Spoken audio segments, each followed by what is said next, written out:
अनुपमा को एक बार और राही ने गाली दे दी और कह दिया है कि भैया अगर मेरी मां होती तो मुझे जिताती ना, उनको क्यों जिताया? भैया तुम मां मान रही है तो फिर पहले भी तो मान ले। आखिरी में जब लड्डू खाना होता है तभी मां क्यों याद आती है तुम्हें? देखिए आगे वाली कहानी की सारी अपडेट बताता हूं, आखिरकार ऐसा क्यों हुआ।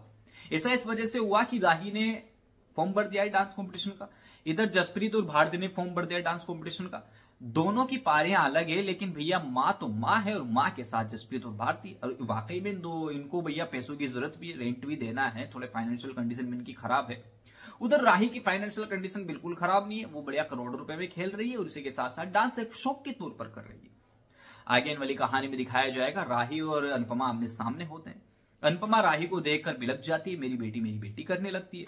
थोड़े दिनों बाद जसप्रीत और भारती को समझ में आता है, भारती चुप रहती है लेकिन जसप्रीत को समझ में आता है कि भैया ये जो अनुपमा है इसकी लड़के के साथ कुछ ना कुछ तो चक्कर है। और इसी के साथ साथ यहां पर अनुपमा भी कोशिश करती है कि उसकी बेटी जीत जाए। जिसके चलते जसप्रीत को ये बात बिल्कुल पसंद नहीं आती। वो अपने पैसों की कैसे उसको नीड है वो सारी डिटेल उसको बताती है कि भैया हमें पैसों की ज्यादा नीड है, वो तो करोड़पति पार्टी, उसको नहीं है पैसों की नीड। जिसके चलते आगे इन वाली कहानी में आपको जसप्रीत का जीतने का जश्न बनाया जाएगा।